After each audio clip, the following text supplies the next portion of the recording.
बहुत समय पहले की बात है। भारत के एक पवित्र नगर के पास एक छोटा सा गांव बसा था, जिसका नाम था धर्मपुर। यह गांव अपने प्राचीन मंदिर, सुबह शाम बजती घंटियों और भगवान के प्रति गहरी आस्था के लिए जाना जाता था।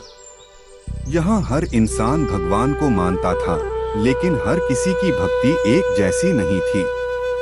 उसी गांव के सबसे बड़े मंदिर में पंडित सोमेश्वर पूजा किया करते थे। उन्हें शास्त्रों का गहरा ज्ञान था, मंत्रों का सही उच्चारण आता था और लोग उनका बहुत सम्मान करते थे। लेकिन समय के साथ साथ उनके मन में एक बात घर कर गई थी। उन्हें लगने लगा था कि भगवान सिर्फ उन्हीं की सुनते हैं जो बड़े विद्वान हो, जिनके पास धन हो और जो भव्य पूजा कर सकें।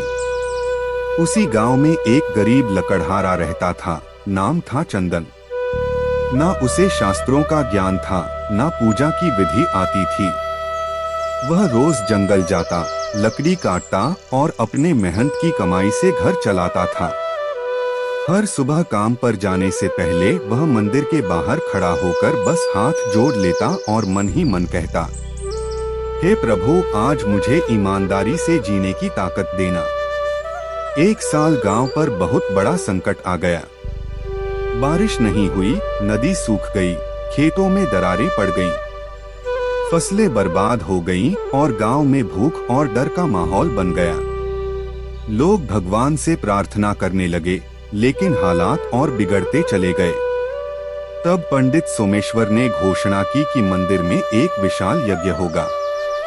उन्होंने कहा कि भगवान तभी प्रसन्न होंगे जब बड़ी बड़ी दक्षिणाएं दी जाएंगी और भव्य पूजा होगी। यज्ञ में सिर्फ अमीर और प्रतिष्ठित लोगों को ही शामिल किया गया। गरीबों को मंदिर के बाहर ही रोक दिया गया। जब चंदन भी यज्ञ में जाने लगा तो उसे डांटकर भगा दिया गया। कहा गया, तुम जैसे अनपढ़ और गरीब लोग पूजा को अपवित्र करते हैं। चंदन ने कुछ नहीं कहा। उसका सिर झुक गया और वह चुपचाप मंदिर से दूर चला गया। वह जंगल में एक बड़े बरगद के पेड़ के नीचे बैठ गया। उसकी आंखों से आंसू बहने लगे। उसने आसमान की ओर देखा और कहा, हे भगवान, मुझे मंत्र नहीं आते, मुझे पूजा नहीं आती, लेकिन मेरे गांव के लोग भूखे हैं। अगर मेरी भक्ति में जरा सी भी सच्चाई है तो कृपया हमारे गांव की रक्षा करना। उसी रात आकाश में काले बादल घिर आए। तेज हवा चली, बिजली चमकी और फिर जोर जोर से बारिश होने लगी। सूखी धरती फिर से भीग उठी। नदी में पानी लौट आया। लोग खुशी से रोने लगे और भगवान का धन्यवाद करने लगे। उसी रात पंडित सोमेश्वर को एक स्वप्न आया। स्वप्न में भगवान विष्णु प्रकट हुए और बोले, तुम मंत्रों और दिखावे में उलझे रहे और एक गरीब की सच्ची पुकार मैंने सुन ली। याद रखो, मैं शब्द नहीं, भाव पहचानता हूँ। सुबह होते ही पंडित सोमेश्वर की आंखें खुल गईं।